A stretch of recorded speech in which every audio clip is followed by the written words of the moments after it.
पूर्वी आपण पाहतो की पाम संडे किंवा जावळ्याच्या रविवार पासून वेगाने घटना घडायला सुरुवात केली।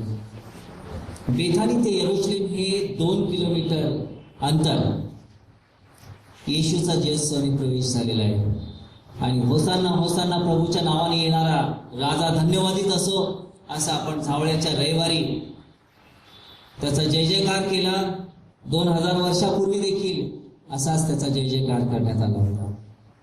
त्यानंतर सोमवारी मंदिराच्या शुद्धीकरणामध्ये येशूने मंदिरातील सर्व जो काही बाजार बनला होता तो उधळून लावलेला आहे।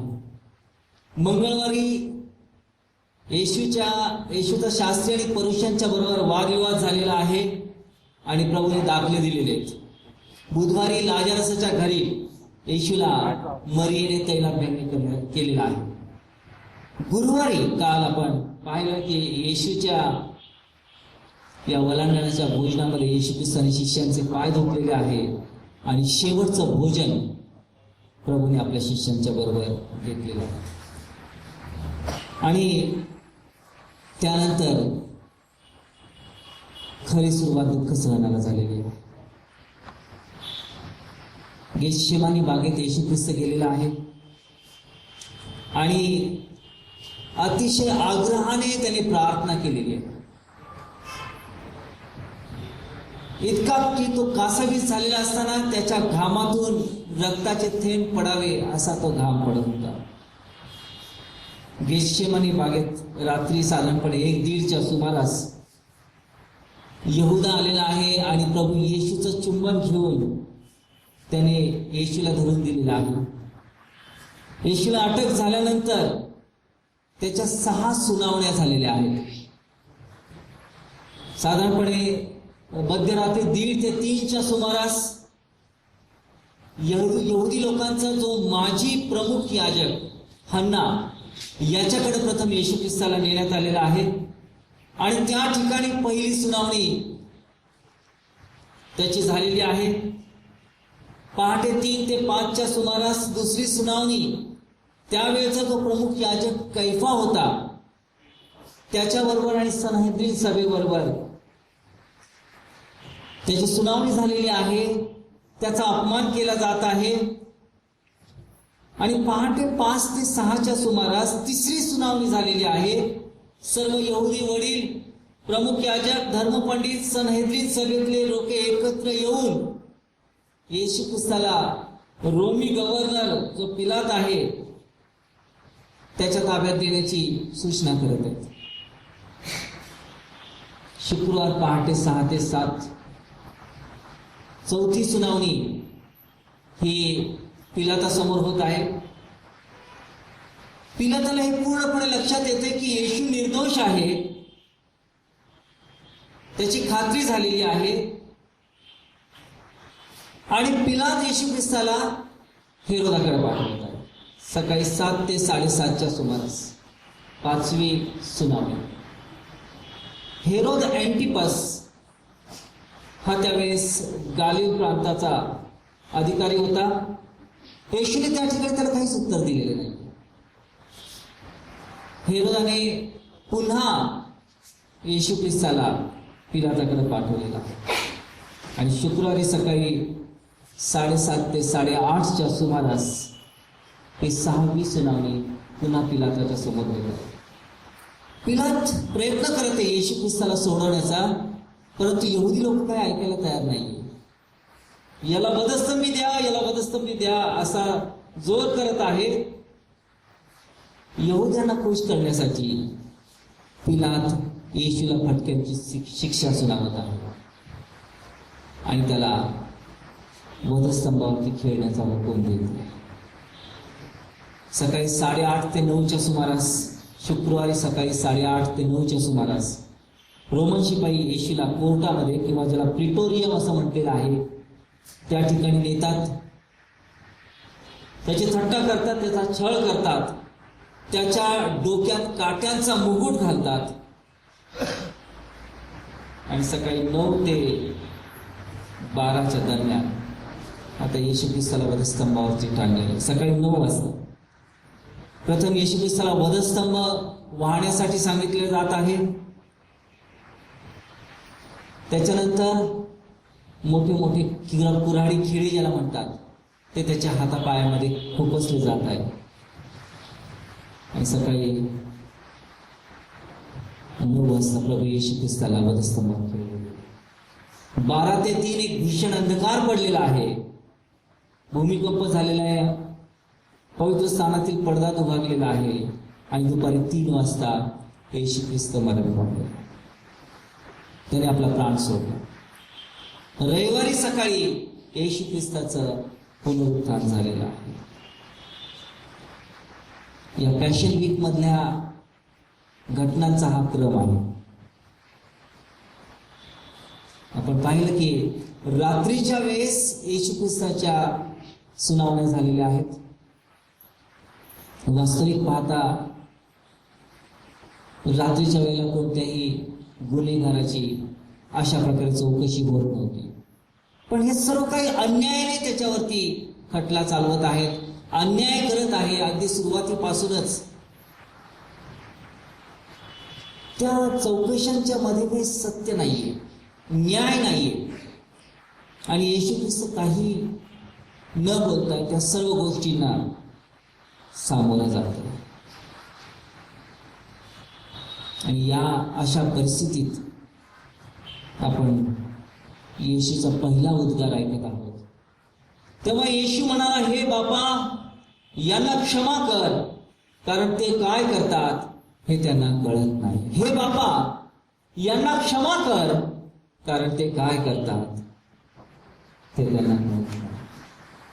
तेव्हा म्हणजे केव्हा?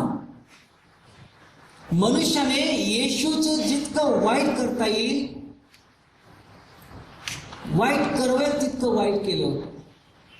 शिष्याने विश्वासघाताने प्रभूला पकडून दिलं होतं. आणि येशू म्हणते, हे बाबा, यांना क्षमा कर. लुटारूला पकडावे तसे भाले आणि सोटे घेऊन मनुष्याने त्याला अटक केल्यावरही येशू ख्रिस्त म्हणते, हे बाबा, यांना क्षमा कर. बेकायदा अशा प्रकारची चौकशी होत आहे. अन्याय त्याच्यावरती केला जाते. आणि याही परिस्थितीत येशू म्हणते, हे बापा, यांना क्षमा कर. त्याचे सर्व शिष्य त्याला सोडून, त्याला टाकून पळून गेले आहे. काय अपराध होता त्याचा? लोकांना बरं केलं हा अपराध होता. लोकांच्या वरती प्रीती केली हा अपराध त्याचा होता काय? त्यांनी कोणताही अपराध केला नाही, तरी देखील त्याला वधस्तंभावर दिलं जाते. आणि अशा परिस्थितीत येशू म्हणत आहे, हे बाबा, यांना क्षमा कर. पिलाताने अन्यायाचा निकाल दिला. याजकाच्या शिपायांनी येशूला मार दिला. त्याची थट्टा केली, त्याची निंदा केली. येशू ख्रिस्ताचे डोळे बांधले आणि त्याला विचारायचे, ते सांग आता तुला कोणी मारलं? कित्येक त्याच्यावरती थुंकू लागले. त्याचे तोंड झाकून त्याला बुक्क्या मारू लागले व कामदारांनी त्याला चपडाका मारल्या आणि आपल्या ताब्यात घेतले. मार्कुस सुवर्तमान 14 अध्याय 65 वचनात लिहिलेले. वास्तविक पाहता रोमी शिपायांना येशूची थट्टा करण्याचं काही कारण नव्हतं. तरी पण ते त्या विरोध्यांच्या मध्ये सामील झाले. त्यांनी त्याला न्यायगृहात नेले आणि सगळी टोळी एकत्र बोलवून त्याची अवहेलना केली. जांभळी वस्त्र अंगावर लेवली, काट्यांचा मुकुट घातला, त्याच्यावरती थुंकले आणि मस्तकावर वेताने मारलं, असं शास्त्रलेख म्हणतो. आणि इतके सगळं झाल्यावरही तेव्हा येशू म्हणाला, हे बापा, याला क्षमा कर. किती सहनशीलता आहे. एखाद्याने चांगलं आपलं केल्यानंतर त्याला चांगला प्रतिसाद देणं हे नॅचरल आहे. परंतु एखाद्याने वाईट केल्यानंतर त्याला चांगला प्रतिसाद देणं हे मनुष्याच्या आवाक्या बाहेरचं आहे. परंतु येशूने तुमच्यासाठी आणि माझ्यासाठी हे शक्य करून दाखवलं. रोमकरास पत्र 5 अध्याय आणि 7 ते 8 वचन सांगतं, कारण नीतिमान मनुष्यासाठी क्वचितच कोणी मरेल, तरी कदाचित चांगल्या मनुष्यासाठी मरायलाही कोणी धजेल. पण देव आमच्यावरच्या आपल्या प्रीतीचे प्रमाण असे देतो की आम्ही पापी असताना ख्रिस्त आमच्यासाठी मरला. पहिलं वाक्य आपल्याला हे सांगत आहे की प्रभू येशू ख्रिस्त त्या वधस्तंभावर जात असताना, या अवहेलेतून जात असताना तो आम्हाला हे शिकवत आहे की तुमचं कोणी चांगलं केलं तर तुम्ही चांगलं करणं हा स्वभाव हे नैसर्गिक आहे, पण जर कोणी तुमचं वाईट करत असेल तर तुम्ही जर त्याचं चांगलं करता तर येशूच्या कित्त्यावरती तुम्ही चालत आहात, तुम्ही खरेखुरे येशूचे शिष्य होता. तेव्हा येशू म्हणाला, हे बापा, 3 वेळेला प्रभू येशू ख्रिस्त वधस्तंभावरून देवाशी किंवा पित्याशी बोललेला आहे. पहिल्या वाक्यात तो म्हणतोय हे बापा, नंतर 4थ्या वाक्यात म्हणत आहे माझ्या देवा, माझ्या देवा, आणि शेवटच्या वाक्यात तो सांगत आहे हे बापा, मी आपला आत्मा तुझ्या हाती सोपवून देतो. 3 वेळेला तो बोलत आहेस, परंतु पहिल्या वाक्यात तो म्हणतो हे बापा, 4थ्या वाक्यात तो माझ्या देवा असं म्हणत आहे. असा फरक का केला हे आपण पाहणार आहोत. पित्याला विनंती करणे हे योग्य होते. त्या ठिकाणी क्षमेची याचना तो करत आहे.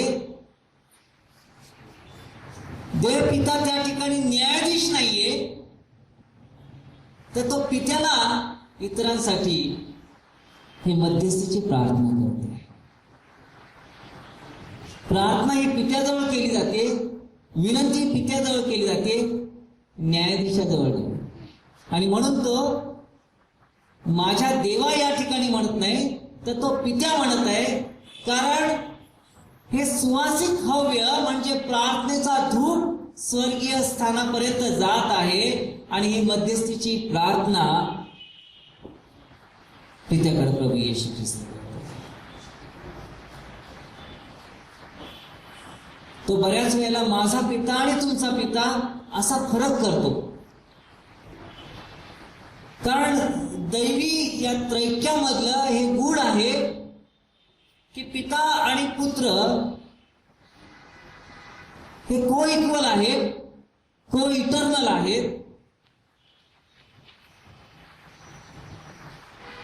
आपण मानवी पद्धतीने बघितलं तर पिता जो आहे हा पुत्राच्या अगोदर असतो, परंतु दैवी त्रैक्यामध्ये पिता जितका सनातन आहे तितकाच पुत्र देखील सनातन आहे, हे लक्षात आपल्याला घ्यायला पाहिजे. पित्याला हाक मारत येतो, यांना क्षमा कर. यांना म्हणजे कोणाला? कोण होतं त्या ठिकाणी? त्या वधस्तंभाजवळ आपण पाहिलं तर त्या ठिकाणी आपल्याला दिसत आहे की रोमी शिपाई त्या ठिकाणी आहेत, याजक आहेत, शास्त्री आहेत, परुष्य आहेत, त्याची निंदा करणारे आहेत, त्याचे थट्टा करणारे आहेत, त्याला वधस्तंभावरती देणारे ते सर्व त्या ठिकाणी उभे आहेत. त्याला खेळणाऱ्यांचा समुदाय त्या ठिकाणी उभा आहे. आणि प्रभू म्हणतो यांना क्षमा कर, यांना क्षमा कर.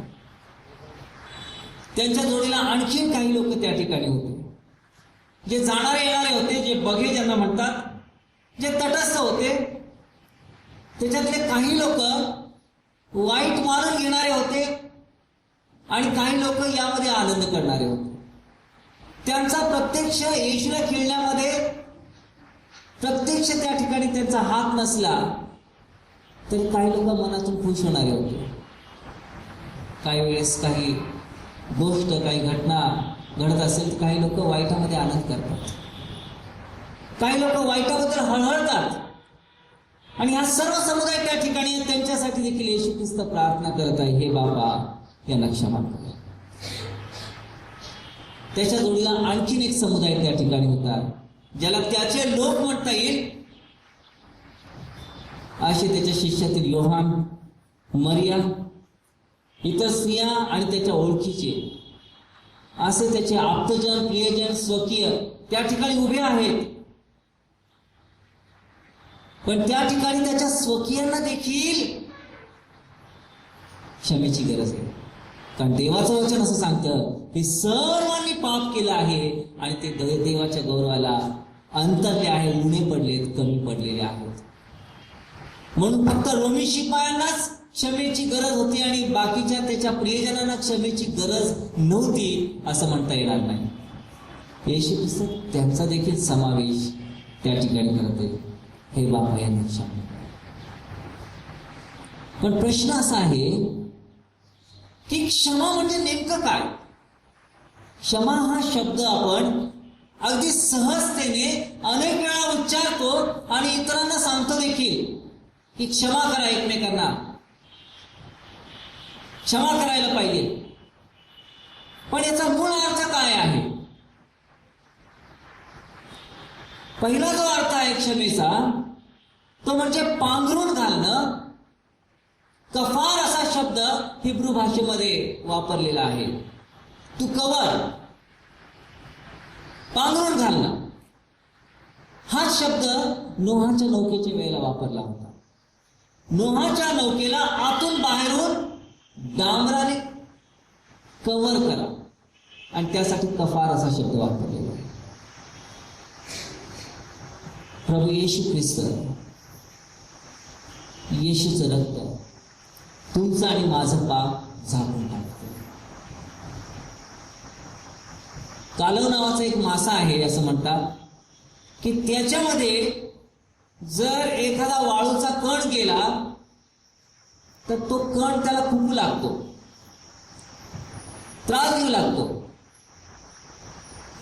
पण तो काय करतो की त्याच्या शरीरातील अशा प्रकारचा जो स्राव आहे तो त्या कणाच्या भोवती तो स्राव टाकू लागतो, कव्हर करायला लागतो त्या कणाला. आणि असं होतं की पुढं त्या स्रावाचा सुंदर मोती बनतो. ज्या वेळेला एखादी व्यक्ती तुमच्या डोळ्यात सलत असेल, तुम्हाला त्रासदायक वाटत असेल, त्यावेळेला तुम्ही ज्या वेळेला त्याच्यावरती क्षमेचं आवरण घालता त्यावेळेला तुमच्या जीवनातून हा सळणारा काटा जो आहे तो निघून जातो आणि सुंदर मोती तयार होतो. क्षमा करणं म्हणजे कव्हर करणं, झाकणं. दुसऱ्याचं जे पातक आहे त्याच्यावरती पडदा टाकतो. काही वेळेस आपल्याला सवय असते की झाकलेलं पातक जे आहे तो पडदा आहे तो काढून ते एक्सपोज करायचं. पण देवाचं वचन सांगतं की क्षमा करा म्हणजे एकमेकांची पाप जी आहेत ते झाकून टाका. क्षमेचा दुसरा एक अर्थ आहे ऋणमुक्त करणं, म्हणजे दुसऱ्याचे अपराध सोडून देणं. ग्रीक भाषेत अफेइमी असा शब्द यासाठी वापरलेला आहे.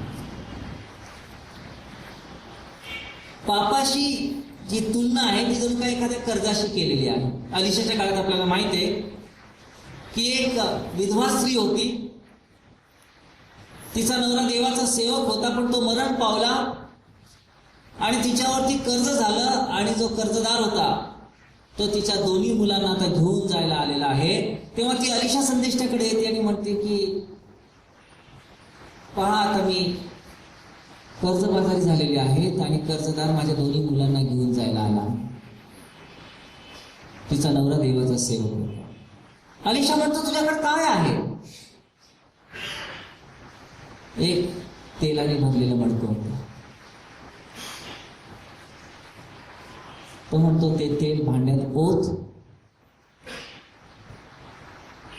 आजूबाजूच्या घरातील भांडी आण, त्याच्यामध्ये ते ओतत जा आणि मग ते तेल विक, कर्ज फेड. आणि त्याप्रमाणे तिने केलं. याचा काय अर्थ आहे? हे दोन मुलं म्हणजे यहुदी आणि विदेशी, कारण जगाची वाटणी या दोन प्रकारच्या लोकांमध्ये देवाने केलेली आहे. आणि हे दोघंही पापाचे गुलाम झालेले आहेत, पापाचे कर्जबाजारी झालेले आहे आणि देवाच्या कृपेची गरज आहे. ज्या वेळेला आम्हाला देवाची कृपा विपुल प्रमाणात होते त्यावेळेला हे जे पापाचं ओझं जे आहे, कर्ज आहे, ते आमच्यापासून दूर कर. पहा, प्रभू येशू ख्रिस्तांनी स्वतः या बाबतीमध्ये एक दाखला दिले की 2 कर्जदार होते. एकाचं 5 कोटीचं कर्ज होतं आणि दुसऱ्याचं 100 रुपयाचं कर्ज होतं. ज्याचं 5 कोटीचं कर्ज होतं तो म्हणतो की माझी फेडण्याची ऐपत नाही, माझ्यावर दया. आणि जो कर्जदार चांगला असतो तो त्याला क्षमा करतो आणि म्हणतो की तुझं कर्ज मी माफ केलं. क्षमा करणं म्हणजे कर्ज जे आहे ते कर्ज माफ करणं, सोडून देणं, ते वसुली न करणं. एखाद्याने जर तुमचं काही वाईट केलं असेल तर त्याच्या बदल्यात मी कसा बदला घेऊ त्याचं, असा विचार न करता सोडून देणं हा क्षमेचा खरा अर्थ आहे. परंतु ज्याचं 5 कोटीचं हे कर्ज 10,000 टॅलेंट्स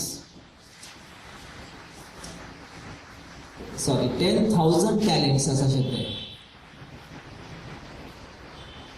ज्याचं हे 5 कोटीचं कर्ज माफ झालं होतं तो जातो आणि त्या माणसाकडून ज्याने 100 रुपये घेतलेले होते त्याच्याकडे जातो आणि म्हणतो की माझे 100 रुपये आण. तो गयावया करतो तेव्हा हा त्याला माफ करत नाही. प्रभू म्हणतो याला पकडा आणि आतमध्ये टाका. जशी आपण प्रार्थना करतो, आम्ही आमच्या अपराधांची क्षमा करतो, तशी तू आमच्या अपराधांची क्षमा कर. अपराधांची क्षमा करणं म्हणजे हे जे कर्ज आहे ते सोडून देणं. जर तुमचा कोणी अपराध केला असेल तर ते सोडून द्या. आजच्या गुड फ्रायडेचा हा संदेश प्रभू आपल्याला सांगत आहे. क्षमेचा तिसरा अर्थ आहे की पाप पुसून टाक. हिब्रू भाषेमध्ये नासा असा एक शब्द आहे, ब्लॉटिंग आउट, पुसून टाकणं, अशा प्रकारे की कधीच त्याचं स्मरण न करणं. बऱ्याच वेळेला आपण क्षमा करतो पण ती तात्पुरत्या स्वरूपाची करतो आणि पुन्हा काही दिवसांनी त्या सगळ्या जुन्या गोष्टी उठून टाकतो. त्याला क्षमा केली असं म्हणतात. उदया पुत्राला पित्याने क्षमा केली आणि उदयपुत्र जेव्हा म्हणत होता की मी तुमच्या विरुद्ध स्वर्गाविरुद्ध पाप केले, पित्याने अगोदरच त्याला क्षमा केली होती आणि तो म्हणतो की याच्यासाठी उत्तम जगा आणा, मेजवानी करा, कारण त्यांनी सर्व त्याची पातके पुसून टाकली. Praise the Lord. प्रभू येशू ख्रिस्त देव जेव्हा आम्हाला क्षमा करतो त्यावेळेला आमची सर्व पातके तो पुसून टाकतो आणि तो म्हणतो पूर्वेपासून पश्चिमेपर्यंत, पूर्व जशी पश्चिमेपासून दूर आहे तितकी तुमची पातके मी दूर केलेली आहे. तुमची पातके लाखेसारखी लाल असली तरी मी बर्फासारखी शुभ्र करतो. हे बाबा यांना क्षमा कर, कारण ते काय करतात हे त्यांना कळत नाही.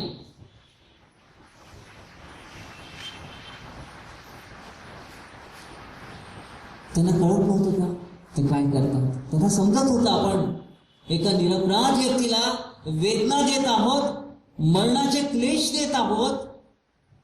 मग त्यांना काय कळत नव्हतं? त्यांना हे कळत नव्हतं की ज्याला आपण वधस्तंभावर देत आहे तो गौरवाचा प्रभू आहे, तो आमचा निर्माण करणारा आहे, तो आमचा देव आहे, ज्याने आमच्यावरती प्रेम केलेला आहे. ज्या हाताने आदामाला घडवलं होतं त्याच हातामध्ये आम्ही खेळत होतो. पण त्यांची बाजू घेऊन प्रभू येशू ख्रिस्ताने त्यांच्यासाठी पित्याजवळ प्रतिवाद केलेला आहे. त्यांची बाजू घेऊन त्यांना कारण असं सांगितलं की हे बाबा यांना क्षमा कर, कारण ते काय करतात ते त्यांना कळत नाही.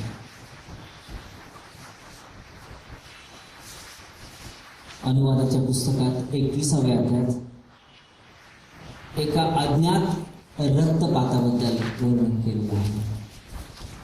21वा अध्याय 1 ते 9 या वचनामध्ये सांगितलेलं आहे की शहरापासून काही अंतरावर असलेल्या जमिनीवरती किंवा लँडवरती जर एखादी व्यक्ती मरून पडलेली आहे आणि नुसती मरून पडलेली नाहीये, तर तिचा वध करून कोणीतरी तिला टाकलेला आहे, तर तो दोष कुणावरती यावा?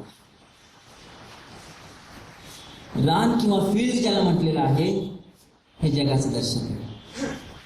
आणि जो वधलेला आहे, त्या ठिकाणी मरून पडलेला आहे, तो प्रभू येशू ख्रिस्ताचा दर्शक आहे. आणि ज्या ठिकाणी तो पडलेला आहे, त्याच्या सर्वात जवळचं जे नगर आहे, त्याच्या अपराधाला कारणीभूत ठरलेलं. येशू ख्रिस्ताला जिथं वधस्तंभावरती मारलं, त्याच्या जवळचं सर्वात जवळचं नगर होतं यरुशलेम. यरुशलेमकरांनी येशू ख्रिस्ताला वधस्तंभावरती मारलं. या रक्तपाताचा दोष त्या नगरावरती येऊ नये म्हणून त्या ठिकाणी प्रोव्हिजन केलेली आहे की एक कालवड घ्यायला सांगितलेली आहे आणि खळखळ वाहणारा जो ओढा आहे, त्या ठिकाणी ती कालवड, त्याची मान कापायला. हे कालवड देखील तुमच्या आणि माझ्या पापांसाठी मरण पावलेल्या प्रभू येशू ख्रिस्ताचं दर्शन आहे. ते यरुशलेम नगर तुम्ही आणि मी होतो प्रियांनो. तुम्ही आणि मी या अज्ञात रक्तपाताबद्दल दोषी ठरलो होतो, कारण तुमच्या आणि माझ्या अपराधांसाठी तो मरण पावलेला. पण तुम्हाला आणि मला मुक्त करण्यासाठी ती कालवड, त्या ठिकाणी तिची मान कापली गेलेली, रक्त सांडलं गेलेलं आहे आणि त्या नगराचे जे लोक आहेत त्या रक्तपाताच्या दोषापासून मुक्त झालेले. आज मंडळीसाठी प्रभू येशूने रक्त सांडलेले आहे. तुम्ही आणि मी येशू ख्रिस्ताच्या रक्तपाताच्या दोषापासून मुक्त झालेलो आहोत, कारण येशू ख्रिस्ताने प्रार्थना केलेली, हे बापा यांना क्षमा कर, कारण ते काय करतात ते त्यांना कळत नाही. प्रार्थना करूया. जिवंत देव बापा, आम्ही तुला धन्यवाद देतो, कारण तुझी स्तुती करतो. होय प्रभू, तो जो वध झाला होता, नगराच्या जवळ पडलेलं जे प्रेत होतं, त्याला वधिण्यास आम्ही देखील कारणीभूत होतो.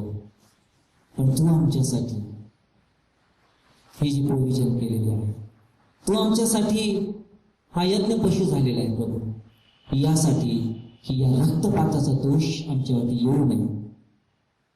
आणि तू पित्याजवळ प्रार्थना केली की हे बाबा यांना क्षमा कर, कारण हे काय करतात हे यांना समजत नाही.